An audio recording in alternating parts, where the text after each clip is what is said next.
Praise the lord. దేవునికి స్తోత్రము కలుగునుగాక.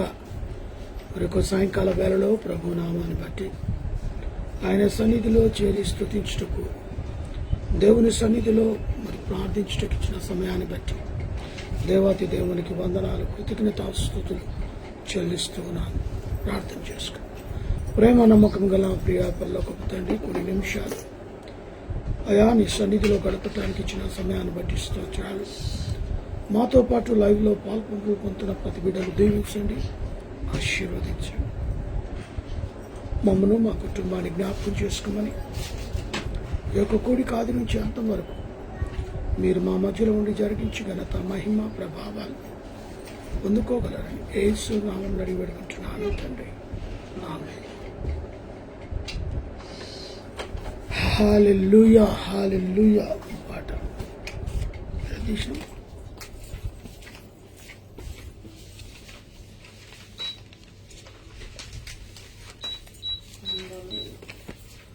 నీ వైపే చూస్తున్నా, నువ్వు నన్ను చూడాలని పాటను పాడుకుందాం.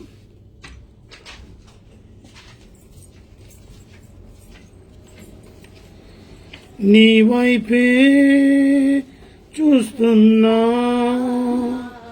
నీవు నన్ను చూడాలని నీ ధ్యానం చేస్తున్నా, నీ వలనే మారాలని నీ చిత్తము నా ఎడలా జరిగించాలని నీ ప్రేమ నాలోనా ప్రవహించాలని నీ చిత్తము నా ఎడలా జరిగించాలని నీ ప్రేమ నాలోనా ప్రవహించాలని నీ వైపే చూస్తున్నా, నీవు నన్ను చూడాలని వీచే గాలులలో నీ మాటలు విన్నానే, కురిసే జల్లులలో నీ ప్రేమను పొందానే, వీసే గాలులలో నీ మాటలు విన్నానే, కురిసే జల్లులలో నీ ప్రేమను పొందానే, నీ ప్రేమ నా హృదిలో కురిసే యేసయ్యా, మోడైనా నా జీవితము ఫలించేనయా, నీ ప్రేమ నా హృదిలోన కురిసే యేసయ్యా, మోడైనా నా జీవితము ఫలించేనయా, అనురాగం ఆనందం నీలోనే ఉండాలని, అనురాగం ఆనందం నీలోనే ఉండాలని నీ వైపే చూస్తున్నా, నీవు నన్ను చూడాలని ఒకరు లేనిది ఒంటరి జీవితం, మరి ఎవరికి కానిది ఈ నా జీవితం, ఒకరు లేనిది ఒంటరి జీవితం, మరి ఎవరికి కానిది ఈ నా జీవితం, కంతే చాలయా నా బ్రతుకంతా నీతోనే ఉంటానేసయా, నీవుంటే నాకంతే చాలు యేసయ్యా, నా బ్రతుకంతా నీతోనే ఉంటానేసయా, విడిపోని నా బంధం నీవేనే నాలని నీ వైపే చూస్తున్నా నీవన్ను చూడాలని అమ్మవు నీవని నే నిన్నే చేరితిని మా నాన్నవు నీవని నీ ప్రేమను కోరి అమ్మను నీవని నే నిన్నే చేరితిని మా నాన్నవు నీవని నీ ప్రేమను కోరితిని నా అమ్మ నాన్నవు నీవేసయ్యా ప్రతి క్షణము నన్ను చూచే కాపరి నీవయ్యా నా అమ్మ నాన్నవు నీవేసయ్యా ప్రతి క్షణము నన్ను చూచే కాపరి నీవయ్యా నా బ్రతుకు నీతోనే తుది వరకు సాగాలని నా బ్రతుకు నీతోనే తుది వరకు సాగాలని నీ వైపే చూస్తున్నా నీవు నన్ను చూడాలని నీ ధ్యానం చేస్తున్నా నీ వలనే మారాలని నీ చిత్తము నా ఎడలా జరిగించాలని నీ ప్రేమ నాలో నా ప్రవహించాలని నీ చిత్తము నా ఎడలా జరిగించాలని నీ ప్రేమ నాలో నా ప్రవహించాలని నీ వైపే చూస్తున్నా నీవు నన్ను చూడాలని. హల్లెలూయా. దేవునికి స్తోత్రము కలుగునుగాక. తిరిగి మరొక దినాన 6వ మాసం 11వ తారీఖు సాయంకాల వేళలో దేవుని మహా ఉచితమైన కృపను బట్టి ఆయన సన్నిధిలో గడిపే యోగ్యతకు పాత్రులుగా చేసినందుకు దేవునికి వందనాలు తెలియచేస్తున్నాను. తరుణం ఇచ్చిన వాడు ఆయన, దినాన్నిచ్చిన వాడు ఆయన. ఆయన సన్నిధిలో గడిపే ఆ స్థితిని మనకు దయచేసిన వాడు ఆయన్నే. నేటి దినాన్ని చూడని బిడ్డలు అనేకులు కూడా ప్రభు యొక్క స్వరాన్ని విన్నవారుగా ఉన్నారు. కాబట్టి మరి ఆ యొక్క స్థితిలో దేవుడు మనల్ని నిలబెట్టినందుకు దేవాతి దేవునికి వందనాలు. భక్తుడైన దావీదు వ్రాసిన కీర్తన 34వ కీర్తన 34. మరి అక్కడ కొన్ని మాటలు చదువుతూ నెమరు వేసుకుందాం. నేను ఎల్లప్పుడూ యెహోవాను సన్నుతించెదను, నిత్యము ఆయన కీర్తి నా నోట ఉండును. నేను ఎల్లప్పుడూ యెహోవాను సన్నుతించెదను. భక్తుడైన దావీదు ఎవరితో సహవాసం అది మనకు నేర్పుతా ఉన్నాడు. నిత్యము ఆయన కీర్తి నా నోటనే ఉన్నది అంటాడు. కాపరివాడు గొర్రెల కాపరిగా ఉన్నాడు. మంచి కీర్తన గాయకుడు.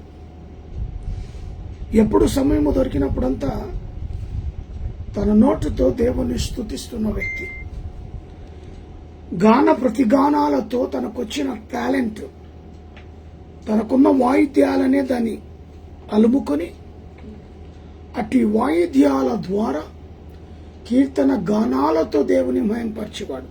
హల్లెలూయా. ఎల్లప్పుడూ కొన్ని రోజులు చేసి విడిచిపెట్టేలాగా లేదు అక్కడ. మనమైతే వదిలేస్తాం. మనకున్న బిజీ లైఫ్ని బట్టి కొన్నిసార్లు వస్తాం, కొన్నిసార్లు రాలేకపోతాం దేవుని సన్నిధికి. ఒకసారి సమయాన్ని ఇస్తాం, మరొకసారి సమయం ఇవ్వలేకపోతూ ఉంటాం. కానీ నిత్యము అంటున్నాడు ఆయన, నేను ఎల్లప్పుడూ యెహోవాను సన్నుతించెదను. మన జీవితంలో ఈ గొప్ప అలవాటు ఒకవేళ కలిగి ఉంటే, అది విడిచిపెట్టని భాగ్యమని తలంచుకుంటే, దేవుడు ఎంతగానో ఆశీర్వదిస్తాడు. యెహోవాను బట్టి నేను అతిశయించుచున్నాను. ఎవరిని బట్టి? యెహోవాను బట్టి అతిశయిస్తున్నాడు. మనమైతే ఉద్యోగాన్ని బట్టి, వ్యాపారాన్ని బట్టి, పేరును ప్రఖ్యాతాన్ని బట్టి, ఆస్తులు అంతస్తులు హోదాను బట్టి మనం ఏం చేస్తాం? అతిశయిస్తాం. నాది, నేను సంపాదించిన, నాది అతిశయిస్తాం. దావీదు అంటున్నాడు, యెహోవాను బట్టే నేను అతిశయిస్తాను. ఈరోజు మనం కూడా ఏది కలిగి ఉన్నా, ఆ కలిగి ఉన్న దానిని బట్టి ఇది నా దేవుని వలన నేను పొందుకున్న భాగ్యం అని తలంచాలి. ఆయన ఇచ్చిన బహుమానమే, ఆయన వల్ల పొందుకున్నదే. నేనెంతటి వాడను ఆయన దృష్టిలో. అంతలా ఆవిరి లాంటి జీవితాన్ని, ఆయుష్కాలాన్ని పొడిగిస్తూ నాకు కావలసినది సమృద్ధిగా అనుగ్రహిస్తూ, సరే ఆయనను బట్టి అతిశయించాలి తప్ప నాది, నేను, నా పిల్లలు బాగా సంపాదిస్తారు, విదేశాల్లో ఉన్నారు, ఈ గర్వం వద్దు, ఈ ఒక భేదం వద్దు. అతిశయము దేవునిలో ఉండాలి. దీనులు దాని విని సంతోషించెదరు. నీ దేవుని నువ్వు గనపరుస్తూ ఉంటే ఆ దీనులు నువ్వు చెప్పే మాటను బట్టి దేవుని మహింపరుస్తారు. బా, దేవుడు ఇంత గొప్ప కార్యాన్ని వారి పట్ల జరిగించాడు చూడండి అని ఆ దీనులు సంతోషిస్తారు, ఆనందిస్తారు. నిన్ను చూసి ఆ దేవుణ్ణి మహింపరుస్తారు. ఎందుకంటే నువ్వు అతిశయించేది దేవుని బట్టి అతిశయిస్తున్నావు. ఆ అతిశయము దేవునికి చెందుతుంది కాబట్టి దీన మనసు కలిగిన వారు కూడా నిన్ను చూసి సంతోషిస్తారు. ఓహో, మనం కూడా దేవుణ్ణి అతిశయించాలి, దేవుని నామాన్ని అతిశయించాలి అని ఆ దీనులు మనల్ని చూసి సంతోషిస్తారు. ఈరోజు ఈ యొక్క వాగ్దానం లేదా ఈ యొక్క వాక్యాన్ని మనం ధ్యానిస్తున్నామంటే ఇది దావీదు యొక్క అనుభవముతో కూడిన మాటలను బట్టి ఈరోజు మనం ఆనందిస్తున్నాం. దేవుని నామానికి మహిమ కలుగును గాక. మన ఆత్మీయ స్థితిగతి మెరుగుపడాలి అంటే అతిశయపడాల్సింది మనము దేవుని ద్వారానే. దేవుని కొరకే మనం ఈ లోకంలో ఎన్ని కలిగి ఉన్నా అవన్నీ నిండు సున్నానే. ఏది కూడా మన వెనకాల రాదు, ఏది కూడా మనం పట్టుకెళ్ళము, ఏది కూడా మనతో పాటు రాదు. అనుభవిస్తాం, ఇక్కడనే వదిలిపెడతాం. దీంట్లో ఏ ఒక్కటి కూడా మనం పట్టుకెళ్ళాము. ఏమైనా పట్టుకెళ్తాము అంటే ఆయన నామాన్ని బట్టి అతిశయించడమే పట్టుకెళ్తాం. నాతో కూడి యెహోవాను గణపరచుడి, మనము ఏకముగా కూడి ఆయన నామమును గొప్ప చేద్దాం. నాతో పాటు ఈరోజు ఆ మాటలే మనల్ని ఈ విధంగా కూర్చోబెట్టాయి.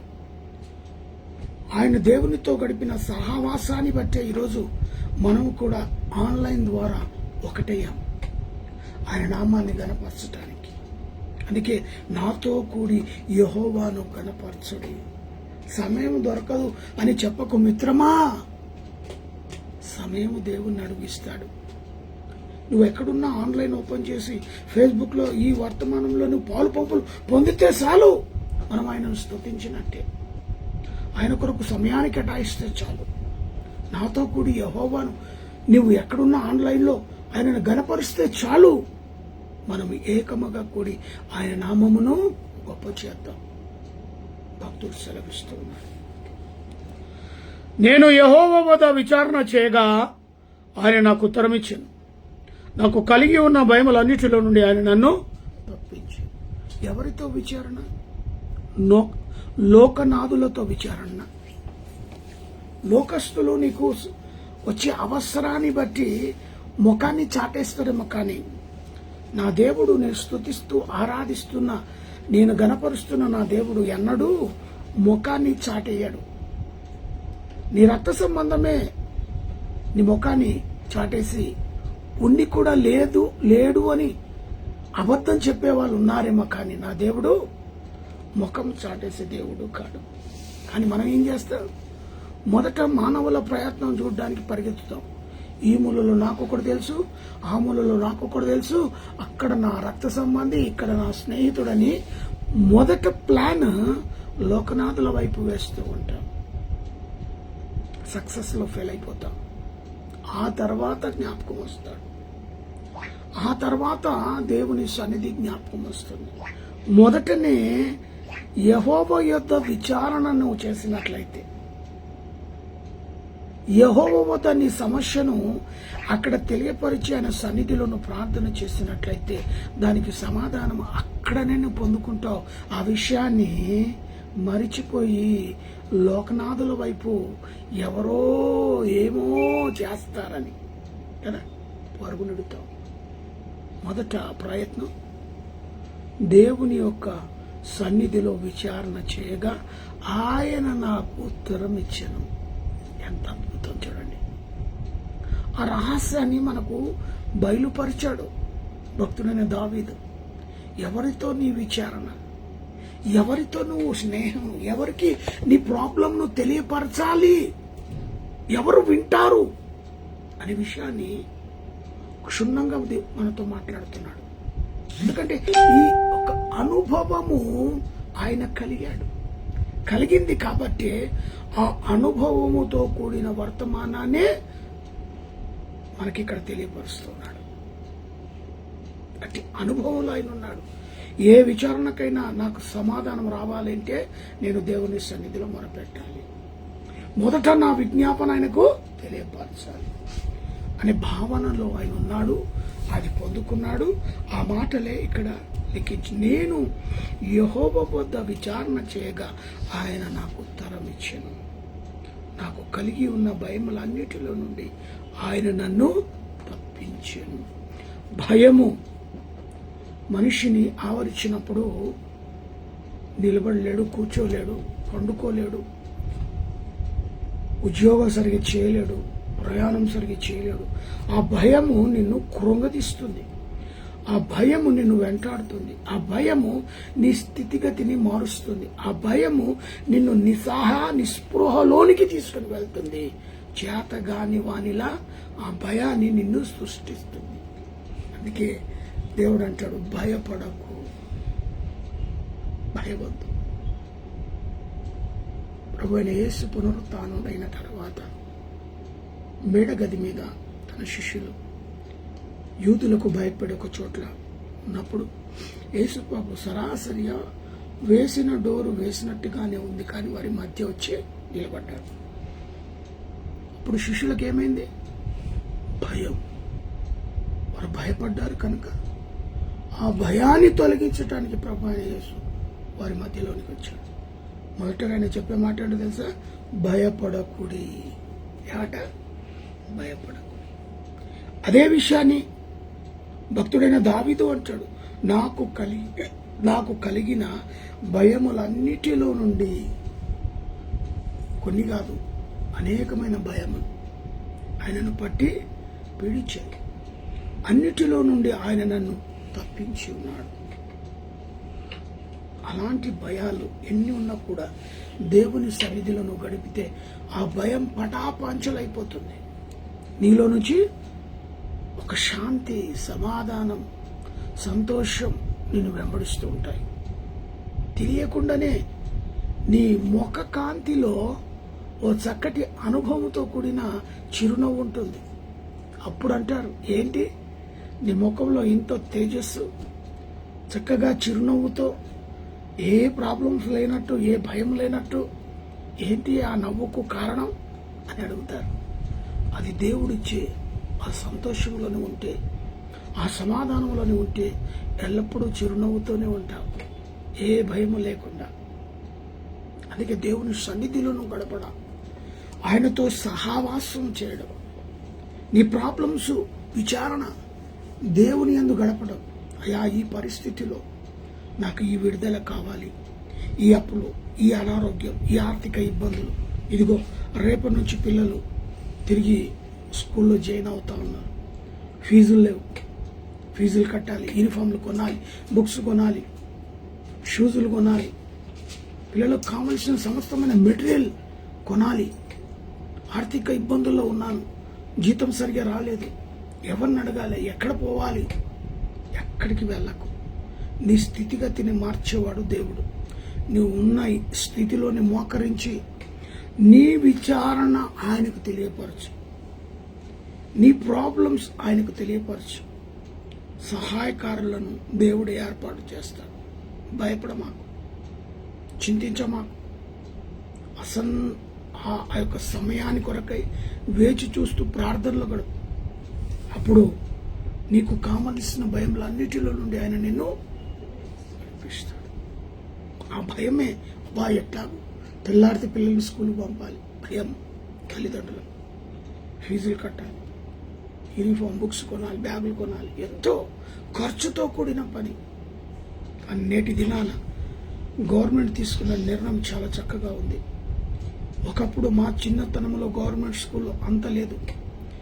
ఈరోజు ప్రతిదీ కూడా గవర్నమెంట్ స్కూల్లో కంప్యూటర్ క్లాసెస్, ఏఐ క్లాసెస్ అన్నీ కూడా నేర్పడానికి పీజీ నుంచి, మరి కేజీ నుంచి పీజీ వరకు గవర్నమెంట్ చక్కగా ఎడ్యుకేషన్ వైపు చూస్తున్న ఆ చక్కటి మార్గాలు. చిన్నపిల్లలకే భోజనం కాదు, ఈరోజు ఇంటర్మీడియట్ వరకు కూడా భోజనం, టిఫిన్, లంచ్. ఏ ఆకలికి అలమటించకుండా యవన బిడ్డలకు ఇంత చక్కగా ఆలోచన చేసే గవర్నమెంట్ దేవుడు మనకిచ్చాడు. బిడ్డల యొక్క భారం తల్లిదండ్రులు లేకుండా ఉదయాన్నే లేవాలి, బిడ్డలకు టిఫిన్ ఉండాలి. ఈ బాధ లేదు ఇప్పుడు తల్లికి, తండ్రికి. మరి రెడీ అయ్యి వెళ్ళిపోతే చాలు, అక్కడ టిఫిన్ దొరుకుతుంది, మధ్యాహ్నము భోజనం దొరుకుతుంది. ఒకటే పూట వారి ఇంటి దగ్గర తినేది. అప్పుడు కలిసి కుటుంబంతో కలిసి ఆ చక్కటి ఆహారాన్ని భుజిస్తాడు. ఇలాంటి మంచి సౌకర్యాన్ని దేవుడు ప్రవేశపెడితే కూడా మనం ప్రైవేట్ వైపే మొగ్గు చూపిస్తూ ఉన్నాం. అనేకమైన టెన్షన్స్కు గురవుతున్నాం. ఈ టెన్షన్స్ పోవాలి అంటే గవర్నమెంట్ పథకాలను చక్కగా మనము సద్వినియోగం చేసుకోవాలి. దేవుడు వారికి ఇచ్చిన ఆ గొప్ప తలాంతు, ఆ గొప్ప ఆలోచననే మన వారి కొరకై, మన పిల్లల కొరకై చక్కటి ఆలోచన తీసుకుంటున్న మన సీఎం గారు కదా. మరి మన కొరకే చేస్తున్నప్పుడు మనం వాటిని వాడుకోవాలి కదా, ఖర్చుల పాలు పడద్దు కదా. ఫ్రీ ఎడ్యుకేషన్ అన్నారు, ఫ్రీ బుక్స్ అన్నారు, ఫ్రీ యూనిఫామ్ అన్నారు, ఫ్రీ స్కూల్స్, ఫ్రీ భోజనం, ఇన్ని సదుపాయాలు మనం కలిగిస్తున్నా కూడా ప్రైవేట్లో వేసి మనము లేని పోని బాధలు పెట్టుకుంటూ అక్కడ అప్పు చేస్తూ, ఇక్కడ అప్పు చేస్తూ, ఈ అప్పు తీరకముందే ఇంకొక అప్పు చేస్తూ, ఈ అప్పులు తీర్చకుండా నానా బాధలు పడుతూ, ఇవన్నీ అవసరం అంటారా? ఆలోచన చేయండి. ప్రతి విధమైన స్థితిగతుల్లో దేవుడు మనల్ని జ్ఞాపకం చేసుకొని గవర్నమెంట్ను తల వంచి ఈ కార్యక్రమాలు చేయడానికి దేవుడు ప్రేరేపణ కలిగించాడు. మనం వాటిని వాడుకోవాలి. ఎడ్యుకేషన్ అనేది చాలా డబ్బుతో కూడుకున్నది. డబ్బిచ్చి కొనాలి ఎడ్యుకేషన్.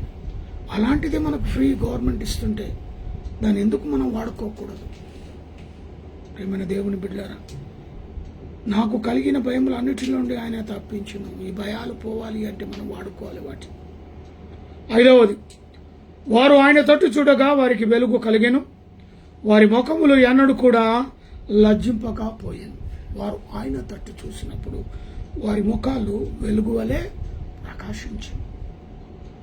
దేవుని వైపుకి ఎప్పుడైతే మనం చూస్తామో మన స్థితిగతే మారిపోతుంది. అనుభవపూర్వకంగా మనకు కనబడుతుంది. అది ఆయనతో సహవాసం చేసినప్పుడు మన యొక్క ముఖము ఏ రకంగా మారిపోతుంది, ఎంత ఆనందంతో ఉంటుంది అనేది తెలిసిపోతుంది. ఇతరులు మనకు చెప్తారు. 7వ వచనం, యెహోవా యందు భయభక్తులు గల వారి చుట్టూ ఆయన దూత కావలి ఉండి వారిని రక్షించును. దేవునికి మహిమ కలుగును గాక. దూతకు ఆజ్ఞాపిస్తాడట, ఏ అపాయము జరగకుండా ప్రొటెక్షన్గా మన బిడ్డల పట్ల, మన పట్ల, మన కుటుంబం పట్ల, మన రాకపోకల్లో దూతలు మనల్ని నడిపిస్తారట. ప్రొటెక్షన్గా మనకు ఉంటారట. మన పట్ల ఇంత శ్రద్ధ తీసుకుంటున్న దేవాది దేవునికి ఏమి చేయని రుణాన్ని తీర్చుకోగలుగుతాను. అనుదినమైన సన్నిధిలో ఒక గంట సేపు గడపటమే కదా ఆయన కోరేది. సమయం కేటాయించమంటాడు కదా. చిన్న సమయం ఇచ్చి చూడు, నీకు ఎంత అద్భుతాలు జరుగుతాయి అంటాడు కదా. ఆ సమయం ఇవ్వడానికి వెనకంజలో పోతాం. 9వ వచనం, యెహోవా భక్తులారా ఆయన యందు భయభక్తులు కలిగి ఉండి ఆయన యందు భయభక్తులు ఉంచు వారికి ఏ మేలు కొదువా లేదు. అన్ని సమృద్ధి కలిగి చేస్తాడు. కొదువయే ఉండదు. ప్రతి పూట ఆహారం విషయంలో, బట్టల విషయంలో, ఇబ్బందుల విషయం, ఇరుకుల విషయం, ప్రతిదాన్ని చూసుకుంటాడు. ఇంకా కంప్లీట్గా 100% నువ్వు నమ్మకం కలిగి దేవుని వైపు కలిగి ఉంటేనే ప్రతి అనుభవం నీ సొంతం. 11వ వచనం, పిల్లలారా మీరు వచ్చిన మాట వినుడి, యెహోవా యందలి భయభక్తులు మీకు నేర్పెదను. చూసారా, పిల్లలం మనం నేర్చుకునే స్థితిలోనే ఉన్నాం. ఆయన దగ్గర రావాలి, తెలియని విషయాలు తెలుసుకోవాలి. ఆత్మీయ స్థితిగతి మనది ఎలా ఉన్నది నేర్చుకోవాలంటే మనం ఎక్కడికి వెళ్ళాలి? ఆయన దగ్గర మోకరించాలి. మన ఆత్మలో మెరుగుపడాలి అంటే, మన స్థితిగతి మారాలి అంటే ఆయన సన్నిధికి రావాలి. 11వ వచనం, చెడమాటలు పలకకుండా నీ నాలుకను, కపటమైన మాటలు పలకకుండా నీ పెదవులను కాచుకొను. నోరు విప్పితే చెడ్డమాట. ఒకవైపు చర్చికి వెళ్తారు, మరోవైపు కూటాలకు వెళ్తారు, మరోవైపు గృహ కూడికలకు వెళ్తారు. నోరిపితే చెడ్డ మాటలే. అమ్మా, అయ్యా, బాబు కదా. చెడ్డ మాటలు పలకకుండా మీ నాలుకను, కపటమైన మాటలు పలకకుండా మీ పెదవులను కాచుకోను. ఎంత చక్కటి అవకాశం ఇస్తున్నాడు చూడండి దేవుడు. జాగ్రత్త, భద్రం, లేకుంటే తోలిస్తా బిడ్డ అంటారు కదా, అలా దేవుడు మనం భయపెట్టిస్తాడు. జాగ్రత్త, మాటలు సరిగా రాని, తిన్నగా రాని. నువ్వు మాట్లాడితే 10 మంది నిలిచి ఉండాలి. నీ మాటకు వేగిరపడాలి 10 మంది. ఏం మాట్లాడతాడు బ్రదర్ 10 నిమిషాల్లో. అద్భుతమైన టాలెంట్ ఆయనకి. నిలబడ్డామంటే మై మర్చిపోతాం. ఆ అక్క మాట్లాడితే, ఆ తమ్ముడు మాట్లాడితే, ఆ అన్న మాట్లాడితే సమయం ఎక్కడ వెళ్ళిపోతుందో అర్థమే కాదు. 10 నిమిషాల్లో అనేకమైన మాటలు, అపారమైన మాటలు, అనుభవంతో కూడిన మాటలు. వారు మాట్లాడుతుంటే అలాగా నిలబడిపోవాలనిపిస్తుంది. ఎంతమంది సాక్ష్యాలు లేవు? 10 మందిని ఆకర్షించే మాటలు. ఆ మాటలు పక్కన పెట్టి చెడ్డ మాటలు, కపటమైన మాటలు, ఇవి దేవునికి అసహ్యము. దేవుడు ఒప్పుకోడు, దేవుడు ఇష్టపడడు. గనుక నీ నాలుకను, నీ పెదవులను కాచుకోమంటాడు. మంచి మాటలు మాట్లాడు. 10 మందిని ఆకర్షణలోకి తెచ్చుకో. నీ మాట తీరు బాగుంటేనే 10 మంది నిన్ను అనుసరిస్తారు. నీ పలకరింపు బాగుంటేనే నీ దగ్గరికి 10 మంది వస్తారు. నీ మాట తీరు, నీ పలకరింపు బాగలేకపోతే నిన్ను ఎవరు కూడా, ఇరుగు పొరుగు వారు కాదు, నీ బస్తీవాసులే కాదు, ఈ ఎక్కడ కూడా నీకు మర్యాద ఉండదు. మర్యాద నీకు రావాలన్నా, మర్యాద నీ చుట్టూ ప్రకాశించాలన్నా నీ మాట తీరు మారాలి. నీ నాలుక, నీ పెదవులను కాచుకో, కఠినమైన మాటలు పలకకుండా. అమ్మా, మరి కపటమైన మాటలు, ఈ మాటల్లో ఇతరులను గాయపరిచే రీతిగానే ఉంటాయి తప్ప మేలు తెచ్చేగా ఉండవు. కాబట్టి జాగ్రత్త, భద్రమని దేవుడు సెలవిస్తూ ఉన్నాడు. 17వ వచనం, నీతిమంతులు మొరపెట్టగా యెహోవా ఆలకించును, వారి శ్రమ అన్నిటిలో నుండి వారిని విడిపించును. దేవునికి స్తోత్రం. నీతిగా, యథార్థంగా నువ్వు బ్రతికి ప్రార్థన చేసినట్టయితే నీ ప్రార్థనకు జవాబిస్తాడట, నీ ప్రార్థనకు సమాధానం ఇస్తాడట. ఎందుకంటే వారు నీతిమంతులుగా మొరపెడుతున్నారు. వారి యొక్క మొరను దేవుడు ఆలకిస్తాడు. అలాంటి వారి మొరనే దేవుడు వింటాడు. శ్రమలు వాళ్ళకి కలిగిన ఆ శ్రమల్లో వారిని విడిపిస్తాడు. ఆ కష్టాల్లో, అనారోగ్యంలో, ఆర్థిక ఇబ్బందులు, ప్రతి విధమైన వాటిలో నుండి ఆ దేవుడు వారికి విడిపించి గొప్ప చేస్తాడు. 18వ వచనం, విరిగిన హృదయం గల వారికి యెహోవా ఆసన్యుడు, నలిగిన మనసు కలిగిన వారిని ఆయన రక్షించును. మనస్సులు విరిగిపోతాయి, దేవుని సన్నిధికి రాకోకుండా నిర్ణయం తీసుకుంటాడు.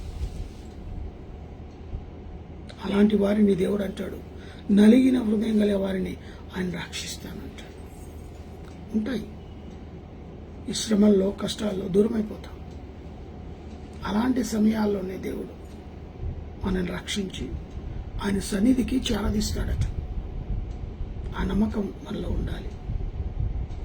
నీతిమంతునికి కలుగు ఆపదలు అనేకములు, వాటి అన్నిటిలో నుండి యెహోవా వారిని విడిపించును. నీతిమంతునికే వస్తాయట, అవతల వాళ్ళకు కూడా వస్తాయి, అన్నిలకు కూడా వస్తాయి. కానీ దేవుడు ఎవరినైతే ఎక్కువగా ప్రేమిస్తారో ఆ నీతిమంతులకే ఆపదలు ఎక్కువ వస్తాయంట. అప్పుడే మనం అంటాం, అప్పుడే మనం ప్రశ్నిస్తాం, ఏమంటాం? నేను ప్రతి ఆదివారం చర్చికి వెళ్తా, నా ఇంట్లో క్రమం తప్పక ప్రేయర్ మీటింగ్ పెట్టుకుంటా, నా ఇంట్లో నా చుట్టుపక్కల ఎక్కడ ప్రేయర్ మీటింగ్ జరిగినా నేను వెళ్తా. అలాంటి దాన్ని నాకేనా ఈ శ్రమలు, నాకేనా ఈ కష్టాలు కదా అంటాం, ప్రశ్నిస్తాం. దేవుడు అంటాడు, నీతిమంతులకు కలుగు ఆపదలు అనేకము. ఆపదల్లో నుంచి నువ్వు ఎలా బయటికి వెళ్ళాలో ఆ జ్ఞానాన్ని కూడా దేవుడు నీకు అనుగ్రహిస్తాడు. కానీ తప్పకుండా ఆపదలు వస్తాయని సెలవిస్తున్నాడు ఇక్కడ. ఎవరికి? నీతిమంతులకు. దేవునితో సహవాసం చేసి దేవుని విడవక ప్రేమించు వారికి ఆపదలు అనేకము. ఆలోచన చేయి, నాకే రావాలా, మా ఇంటికే రావాలా? ఇంత నమ్మకంగా దేవుని ఎదుట ఉన్నా మాకేనా ఇటు శ్రమలు? ప్రశ్నించడానికి వీల్లేదు. నీతిమంతులకే దేవుని యొక్క పరీక్ష. 20వ వచనం, ఆయన వారి ఎముకలన్నిటినీ కాపాడును, వాటిలో ఒకటైనను విరిగిపోదు. ఎముకలన్నీ కూడా కాపాడతాడట, ఒకటి కూడా విరిగిపోదట. చెడుతనము భక్తిహీనులను హసించును, నీతిమంతును ద్వేషించువారు అపరాధకులుగా ఎంచబడదు.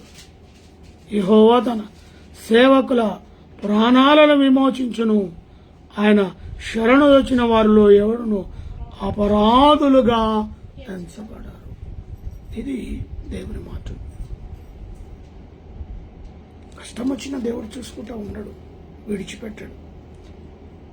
కానీ వస్తాయి, అప్పుడే వస్తాయి. అప్పుడప్పుడే తిన్నగా అడుగు పెడుతుంటారు ఆత్మీయ స్థితిలోనికి కొంతమంది. ఇదిగో నేను రాగానే నాకు ఇంత ప్రమాదముతో కూడిన ఆపదలు జరిగాయి అంటారు. నా బిడ్డలకు యాక్సిడెంట్ అయిపోయింది అంటారు, మాకు యాక్సిడెంట్ అయిపోయింది అంటారు. స్టార్టింగ్లోనే ఇలా వచ్చామో లేదో ఈ ప్రమాదాలకు మేము గురి అయ్యాం, తిరిగి మేము వెనకకు వెళ్ళిపోతామని నిర్ణయాన్ని కూడా తీసుకుంటారు. నీతిగా బ్రతకాలన్నప్పుడు ఆ నీతితో కూడిన ఆపదలన్నిటిని కూడా జయించాలి. దేవుడు యోబుకిచ్చిన ఆ నీతిమంతుడే కదా, ఆ యథార్థవంతుడే కదా, ఆ న్యాయవంతుడే కదా. ఆయననే సహించగల గొప్ప మనసును కలిగిన వ్యక్తిగా మనము మన ముందు ఉంచుకోవాలి. ప్రతి శ్రమల్ని కూడా దేవుని అవమానపరచలే.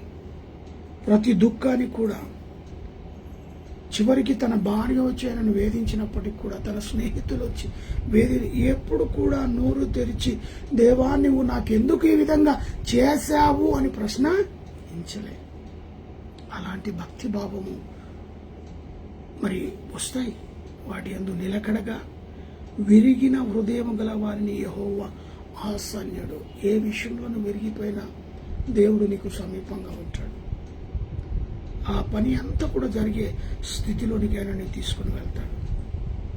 ఎటువంటి పరిస్థితిలో దేవుని విడ మాకు ఎల్లప్పుడూ యెహోవాను సన్నుతించేదను నిత్యం ఆయన కీర్తి నా నోట. ఇది దేవుడు ఈరోజు మనకిచ్చిన వాగ్దానాన్ని బట్టి ప్రార్థన చేసుకుందాం. ప్రేమ నమ్మకం గల ప్రియ పరలోకపు తండ్రి, దివ్యమైన నీ వాక్యాన్ని బట్టి ధ్యానించాం. ఆత్మీయ స్థితిని మెరుగుపరుచుకున్నాం.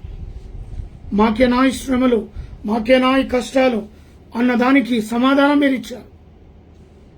నీతిగా బ్రతికితే, అయా యథార్థంగా బతికితే మరి ఆ యొక్క నీతిమంతుల యొక్క మొర ఆలకిస్తావు. శ్రమలు కష్టాలను అయా విడిపిస్తావు. ఎన్నో ఆపదలు, ప్రతి ఆపదనకు జవాబిచ్చువాడవు నువ్వై ఉన్నావు. అలాంటి స్థితిగతిని మాకు వాక్యం ద్వారా బయలుపరిచినందుకు స్తోత్రం. దేశ విదేశాల్లో కూడా వర్తమానాన్ని వింటున్నారు. ప్రతి ఒక్కరూ వారి యొక్క ఫేస్బుక్లో కానీ, యూట్యూబ్లో కానీ, వాట్సాప్లో కానీ ఇతరులకు నైనా వారు కూడా ఈ యొక్క పరిచర్యలో పాలు పంపులు పొందుకునే స్థితి వారికి అనుగ్రహించండి. మమ్మను, మా కుటుంబాన్ని బేతేలు క్రీస్తు సంఘం యొక్క ఫేస్బుక్ ఆన్లైన్ సర్వీస్ ద్వారా వర్తమానాన్ని వింటున్న ప్రతి బిడ్డను, ప్రతి కుటుంబాన్ని దీవించి ఆశీర్వదించండి. దేశాన్ని, రాష్ట్రాన్ని, ప్రపంచాన్ని వెళ్తున్న దేశ నాయకులకు తెలివి, జ్ఞానాన్ని, జ్ఞాపకశక్తిని దయచేయండి. మా రాష్ట్రపతిని, ప్రధానమంత్రిని, ఆయా రాష్ట్రంలో ముఖ్యమంత్రులు, మంత్రులు, గవర్నమెంట్ అధికారులు ప్రతి వారిని దీవించి ఆశీర్వదించండి. దేశ సరిహద్దులున్న మిలిటరీ వారిని, పోలీసు వారిని, పారిశుద్ధ కార్మికులను, ప్రెస్, డాక్టర్, నర్సులు, ఆయిలను, పేషెంట్లను బట్టి ప్రార్థిస్తారు. యుద్ధాలను ఆపువేయని, మంచి తుఫాను తీసివేయమని, సీజన్లో వచ్చే కరోనా లాంటి జబ్బులను తీసివేయమని ప్రార్థిస్తారు. మా రైతు బిడ్డలను జ్ఞాపకం చేసుకోమని ప్రార్థిస్తారు. బేతేలు క్రీస్తు సంఘ ఫేస్బుక్లో ఎంతమంది అయితే నైనా కుటుంబ సభ్యులుగా ఈ వర్తమానాన్ని రెగ్యులర్గా వింటున్న ప్రతి బిడ్డను దీవించి ఆశీర్వదించి, మీరు మాకు ఇచ్చిన కుమార్తెను, అల్లుని బట్టి, మనమరాలను బట్టి ప్రార్థిస్తున్నాం. వారిని ఆయా జ్ఞాపకం చేసుకుని మరొక గర్వఫలం బిడ్డలకు దాయిచ్చామని నీ సన్నిధిలో గోజాడుతున్నాం. నా తల్లింటి వారిని, తండ్రింటి వారిని, అన్నదమ్ముల, రక్త సముద్ర బంధుమిత్రులను, స్నేహితులను, క్లాస్మేట్ పెట్టి ఆ మంగనూరు వంశస్థులందరినీ కూడా దీవించి ఆశీర్వదించారు. బహుమరుదును, మరుదును, వద్దను అనుగ్రహించిన బిడ్డలను అయా నాని యొక్క పేరెంట్స్ని బట్టి ప్రార్థిస్తున్నాం. చెప్పండి. ఏకేటోలో నివసిస్తున్న ప్రతి కుటుంబాన్ని, ఇరుగు పొరుగు వారిని, కుషాగూడ డిపోలో పనిచేస్తున్న తోటి ఆయా వర్కర్స్ని, ప్రత్యేకంగా పాలించే వారిని, కన్యైన వారిని జ్ఞాపకం చేసుకున్నాడు. వివాహ దినములు, జన్మదినం జరుపుతున్న బిడ్డలను మెండారుగా దీవించండి. Heart problem, liver problem, kidney problem, మోకాల నొప్పి, తరికాల నొప్పులతో, బీపీ, షుగర్ లాంటి జబ్బులతో బాధపడుతున్న వారు స్వస్థత విడుదల యేసున మనకు కలుగునుగాక. పెద్ద మామను, వెస్లి మామను, పెద్దలను, వద్దను బట్టి ప్రార్థిస్తున్న మంచి ఆరోగ్య బలం, శక్తిని వారికి అనుగ్రహించండి. సుసన సాత్విక జ్ఞానమందు, వయసునందు నీ ఎందునో మనుషుల కుమార్తె ఎదిగి పెద్దదై రాబోయే రోజులని పరిచర్య చేసే బిడ్డను అభిషేకించండి. ఇంతవరకు హాలిడేస్లో ఉన్నది, రేపటి నుంచి అయా తిరిగి నీ స్కూల్స్ వాళ్ళకు జాయిన్ అవుతుండగా నీ కృపాని కాపుదలని సన్నిధి బిడ్డపై ఉంచమని ప్రార్థిస్తున్నాను. రాష్ట్రంకి ఇచ్చిన ఆరోగ్య బలం, శక్తిని బట్టి వందనాలు. ఇచ్చిన ఆరోగ్య సేవలో బాహుబలంగా వాడపట్టుకు సహామత ఇచ్చాడు. నాలో ఉన్న బీపీ, షుగర్ సమర్థమైన వ్యాధి బాధల నుంచి నిలబెట్టావు. అరికాల మంటల ద్వారా నైనా నరాల బాధలతో స్వస్థపరచండి. సంపూర్ణమైన ఆరోగ్యం ఇచ్చేయండి. బీపీ, షుగర్ లాంటి జబ్బులు కంట్రోల్ ఉండకు సహాయం ఇచ్చేయండి. అటు ఉద్యోగంలోనూ, ఇటు ఆన్లైన్ సర్వీస్లో మీరు మమ్మల్ని వాడుకుంటున్నందుకు వందనాలు. ప్రత్యేకంగా మా ప్రభు ఆన్లైన్లో ఉన్న ప్రతి బిడ్డలు, ప్రేయర్ రిక్వెస్ట్ అడిగిన ప్రతి పరిచయలో ఉన్న ప్రతి బిడ్డలు దీవించి ఆశీర్వదించి నీ కృపలో ఆదరించమని ప్రార్థిస్తూ ఈ రాత్రి గల ఆశీర్వాదాలు దీవెనలు మెండగా దయచేయగలడు. యేసు నామమున అడిగి వేడుకుంటున్నాను తండ్రి. మన తండ్రి దేవుని ప్రేమ, కుమారుడైన యేసు క్రీస్తు కృప, పరిశుద్ధాత్మిక నీ సహవాసమైన సన్నిధి కూడిన మనకును సకల ప్రజలకు ఇప్పుడును ఎల్లప్పుడును సదాకాలము తోడై నిడై ఉండును గాక. ఆమేన్. ఆమేన్. Praise the lord.